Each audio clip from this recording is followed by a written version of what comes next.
আপনাদের শুভেচ্ছা জানাচ্ছি। গ্রামীণফোন আজকের সংবাদপত্রে আপনাদের স্বাগত জানাচ্ছি। আমি মীর মাসরুজ্জামান।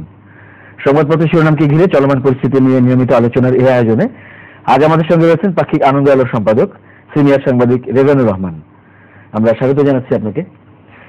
তো অনুষ্ঠানের রীতি অনুযায়ী আমরা সংবাদপত্রের শিরোনামগুলো দেখি, তারপর আলোচনা শুরু করছি। দৈনিক ইত্তেফাক, টানা 20 ঘন্টা কোথায় ছিলেন বাবুল আক্তার? কেউ না খেয়ে মারা যাবে না প্রধানমন্ত্রী, 10 টাকা কেজি দরে চাল বিতরণ উদ্বোধন। বাংলাদেশ প্রতিদিন,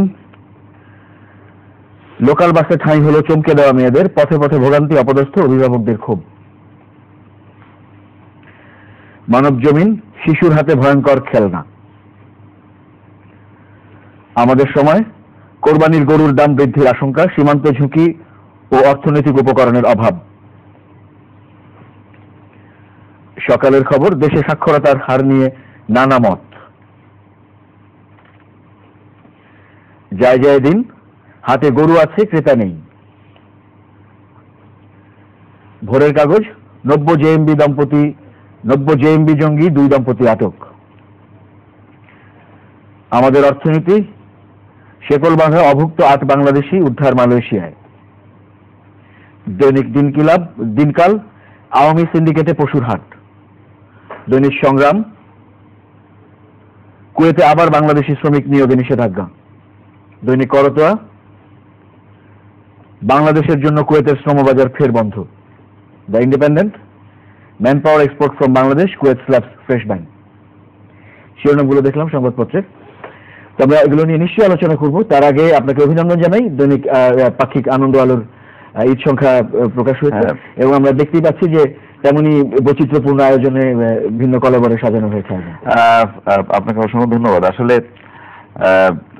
এই যে আমরা পত্রিকাটা বের করি, এইটার বিশেষ সংখ্যাগুলো আমরা খুব খুশি যে সংখ্যাগুলো নিয়ে আমরা আসার সুযোগ পাই, সেটার জন্য চ্যানেল আইকে ধন্যবাদ। আনন্দ আলোর ঈদ সংখ্যা কেন একটা ঈদ সংখ্যা একটা টেলিভিশন চ্যানেলের অনুষ্ঠানে দেখানো দরকার, সেটার একটা যৌক্তিক কারণ আমি তুলে ধরার জন্যই আসলে মূলত আমার এই আয়োজনটা করা। এটা হচ্ছে এবারের আনন্দ আলোর ঈদ সংখ্যা। আমরা এই সংখ্যাটিতে কি কি আছে, দর্শক কি কি মানে পাঠক কি কি পাবেন, সেইটা আসলে মূলত একটু দেখিয়ে দেবার জন্য আসা। আপনি যদি একটু খেয়াল করেন, এটা আমাদের আমরা মূল পত্রিকা বলছি, এটাতে তিশা কাভার হয়েছেন এবং এর ভিতরে আমাদের মূল পত্রিকায় আরো নানান ধরনের জিনিস রয়েছে। এবং এইটা একটি বুকলেট, এটা আমাদের হৃদয়ে মাটি ও মানুষ শাইখ সিরাজের সেই অনুষ্ঠানের একটি উল্লেখযোগ্য ঈদ অনুষ্ঠান থাকে, কৃষকের ঈদ আনন্দ। সেই ঈদ আনন্দ নিয়ে এবার একটি বিশেষ পর্ব সাজানো হয়েছে, যেটি ঈদের পরের দিন দেখা যাবে। সেই বিস্তারিত এই বুকলেটটার মধ্যে রয়ে গেছে। এটা হচ্ছে ঈদে মহিলাদের সাজগোজের একটা ব্যাপার থাকেই, এবং এটা হচ্ছে সানসিল্কের সৌজন্যে একটা সাজগোজের বুকলেট।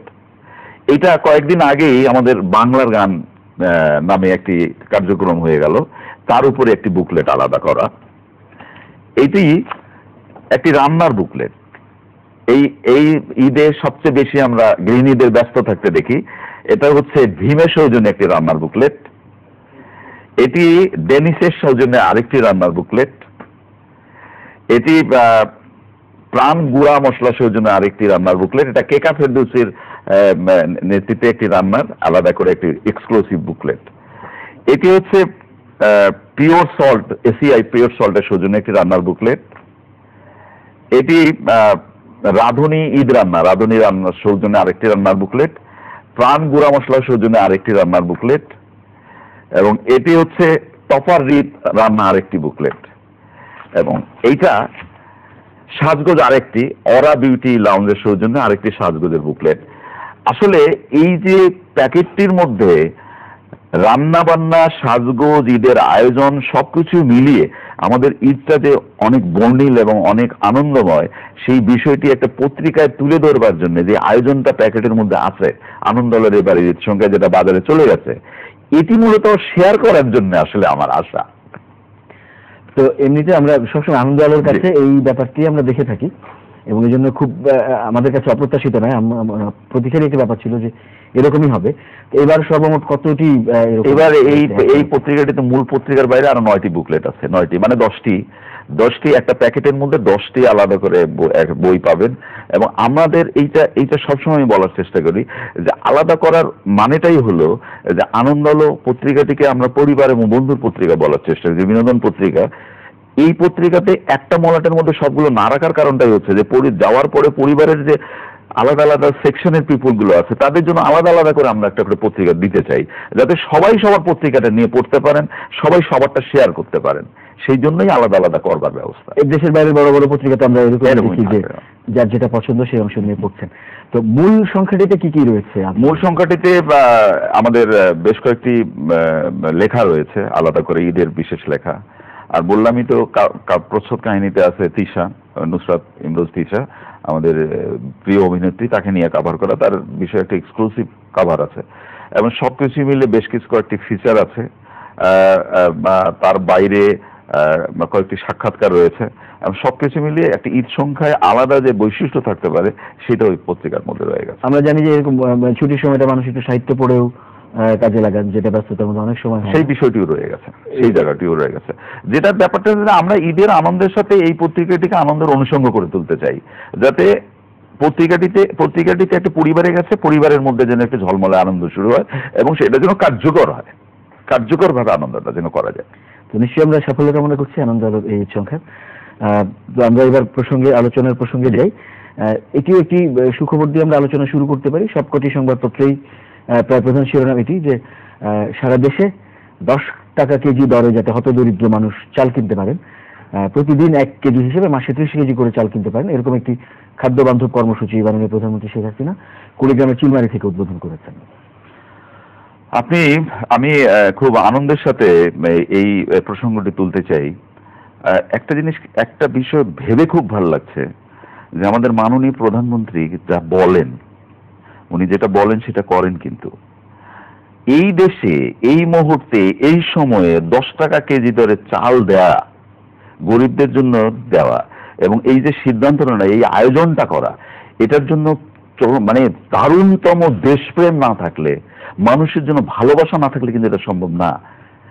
মাননীয় প্রধানমন্ত্রী আগের বারই কমিটমেন্ট দিয়েছিলেন যে আমরা 10 টাকা দরে চাল খাওয়াবো, এবং এইটা যে ওনার মনে আছে এবং এটা উনি ভুলে যাননি। এটা মানুষের জন্য, যে কত কি পরিমাণ ভালোবাসা মানুষের জন্য, সাধারণ মানুষের জন্য, দুঃখী মানুষের জন্য, সেটা কিন্তু উনি প্রমাণ করেছেন। যে এইটা যদি উনি ভুলে যেতেন, আমরা কি ভুলে গেছেন, বলেছেন করেননি, কিন্তু যেটা উনি বলেছেন সেটা কিন্তু উনি করেছেন। এবং সবচেয়ে যে জায়গাটিকে, যে এলাকাটিকে বেছে নিয়েছেন, সেই এলাকাটি আমি বলবো যে এটার একটা গুরুত্ব বহন করে। আমার বাড়ি কিন্তু ওই এলাকাতেই, কুড়িগ্রাম অঞ্চলে আমার বাড়ি। আমি কিন্তু বড় অংশ আমার ওই এলাকারই আছে। আমাদের কিন্তু এখন যে সময় বসবাস করছি আমরা, সেই সময় আমাদের মঙ্গার ওই চিত্রটি আমাদের যে জেনারেশন আসছে তারা কিন্তু মঙ্গা চিত্র, কুড়িগ্রামের ওই অঞ্চলে মঙ্গা, ওই নদী ভাঙন এলাকা, ওই জায়গাটা কিন্তু এখন আল্লাহর রহমতে আমাদের এই মাননীয় প্রধানমন্ত্রীর নেতৃত্বে ওই অস্থিরতাটা কেটে গেছে।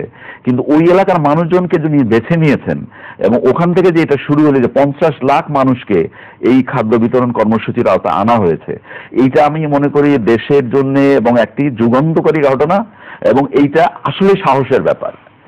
এই যে মানুষগুলো পাবে, তবে একটা অনুরোধ করব, এই যে প্রধানমন্ত্রী এটা উদ্বোধন করে এলেন, এইটার যেটা সুবিধাভোগী যে মানুষ যারা আছেন, ওই মানুষগুলোই যেন এই সুবিধাটা পান। এটা নিয়ে যেন কোনো ধরনের রাজনীতি, এটা নিয়ে যেন কোনো ধরনের কারাকারি, এটা নিয়ে যেন কোনো ধরনের অনিয়ম না হয়। এই অনিয়ম যদি না হয়, রাজনীতি না হয়, তাহলে মাননীয় প্রধানমন্ত্রী যে আন্তরিকতার এই যে আলোটা আজকে ছড়িয়ে গেল, সেটা কিন্তু আরো বেগবান হবে। আর সবচেয়ে বড় ব্যাপারটা আরেকটা অনুরোধ করতে চাই, এই যে 10 টাকা দরে চাল দেওয়া হলো, এটি যেমন একটি যুগান্তকারী ঘটনা।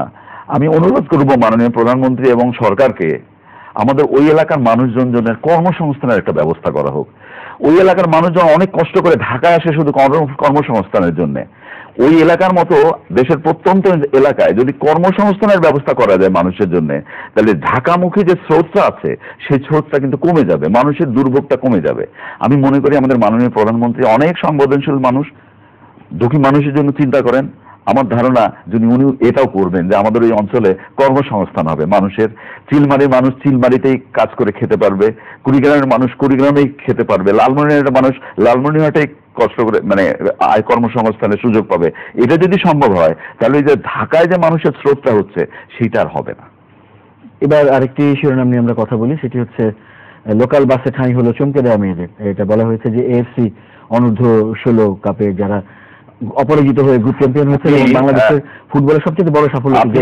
আমরা ঠিক যে এই যে প্রসঙ্গটি একটু আগে আমাদের একটা অহংকারের প্রসঙ্গ, আনন্দের প্রসঙ্গ নিয়ে কথা বললাম, এবং এইটা আমি আজকে সকালবেলা একটা টেলিভিশন চ্যানেলে যখন আমি এই অনুষ্ঠানটা এই বিষয়ে দেখি, এই খবরটা দেখি, আসলে আমার কাছে না, আমি প্রথমে বিশ্বাস করতে পারছিলাম না।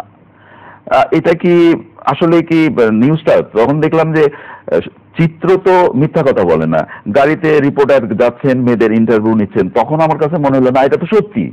এবং সত্যি যখন মনে হলো তখন না আমি নিজেকে নিজের জায়গায় দাঁড় করালাম, আমরা কি করলাম? এটাই কি ওদের প্রাপ্য ছিল? যে মেয়েদের জয়ের জন্য আমরা সারা জাতি এই বাচ্চা বাচ্চা মেয়েগুলোর অর্জনের জন্য আমরা কি পরিমাণ সবাই অপেক্ষা করেছি, এবং যখন একটা করে গোল দিয়েছে তখন আমরা সবাই মিলে হাততালি দিয়েছি, এখানে এই আলোচনা অনুষ্ঠিত হয়েছে এবং আমরা খুব আনন্দ করেছি। কারা এরা? বীর। আমাদের এই কিশোরী মেয়েরা আমাদের বীর।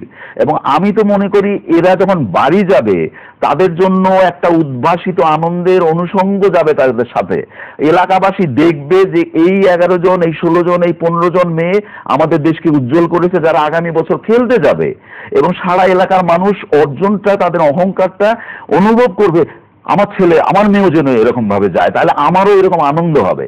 আমি সাক্ষাৎকারে দেখলাম এক বাবা বললেন, বা সম্ভবত চাচা বা বাবা বললো যে আমার মেয়েটা একা আসলো, এত কষ্ট করে আসলো, কেউ তার সাথে এলো না, এটার জন্য আমি ক্ষোভ প্রকাশ করছি। আমি মনে করি তার ক্ষোভটা যথার্থ। কেন আমাদের এই মেয়েদেরকে, এই 15 জন, এই 16 জন মেয়েকে আলাদা করে সুন্দর একটা যাতায়াত ব্যবস্থার মাধ্যমে তাদেরকে পাঠানো হলো না? এর দায়টা কার? এই অবহেলাটা কেন? ওরা তো আমাদের দেশের জন্য একটা চমৎকার একটি অর্জন তুলে ধরেছে, যেটা বারবার বলা হচ্ছে মহিলা ফুটবল না, আমাদের ফুটবলের ইতিহাসে একটি অনন্য ঘটনা সাফল্য তুলে ধরেছে। মাননীয় প্রধানমন্ত্রী শেখ হাসিনা বলেছেন যে তাদেরকে অনুকরণ করতে হবে। যদি এটা আমি ইন্টারভিউতে বেশ কয়েকটি মেয়ের মুখের মধ্যে এত বিষণ্ণতা ছাপ দেখেছি, এত কষ্ট করে যাচ্ছি এটা ভাবতে পারিনি। মানুষজন ক্রিটিসাইজ করছে, কৌতুক করছে যে তোমরা এরকম ভাবে এত কিছু করলে, তোমাদেরকে এরকম ভাঙা ভাঙা গাড়ির মধ্যে পাঠিয়ে দিচ্ছে, এটা কি রকমের? এই যে আমাদের শুনতে হচ্ছে, আমাদের খুব কষ্ট লাগছে। ধরা যাক এই বাচ্চাগুলো, ওরা যখন বাড়িতে যাওয়ার পরে এই কষ্ট করে বাড়িতে গেল, ওরা সামনের বারে কি ইন্সপিরেশনটা পাবে যে আমি অর্জন করলে আমি ভাঙা গাড়িতে বাড়ি যাব, আমার জন্য কোনো কিছুই নাই। আপনি যদি কোনো রিওয়ার্ড না দেন, তাকে যদি সম্মান না করেন, তাকে যদি শ্রদ্ধা না করেন, সে যদি ওই অহংকারটা না করতে পারে যে আমি এই কাজটা করছি, এলাকার মানুষ আমার জন্য দৌড়ে এসছে, আমি এই করেছি, তাহলে তো অন্য কেউ দাঁড়াবে না। এর জন্য আমি মনে করি যাদের দায়ভার, যারা এই কাজটি করেছেন তাদের বিরুদ্ধে শাস্তিমূলক ব্যবস্থা নেওয়া উচিত। কেন এই কাজটি? আপনি তার যে আত্মীয়র কথা বলছিলেন, গ্রামবাসীর কথা বলছিলেন, তারা বলেছিলেন যে আমরা তাদেরকে তো কর্তৃপক্ষের হাতে, ফুটবল ফেডারেশনের হাতেই তুলে দিয়েছিলাম, মানে যারা তাদের অভিভাবক, তেমন কাউকে ফেডারেশনের কর্মকর্তা যদি দেয় হয় সেটা, এটা আমার মনে হয় এই বিষয়টি হওয়া উচিত। এবং এই ঈদের আগে ওই মেয়েদের বাড়ি বাড়ি যে তাদের যে ক্ষোভটা, তাদের যে কষ্টটা লেগেছে, কচি মন তো এদের।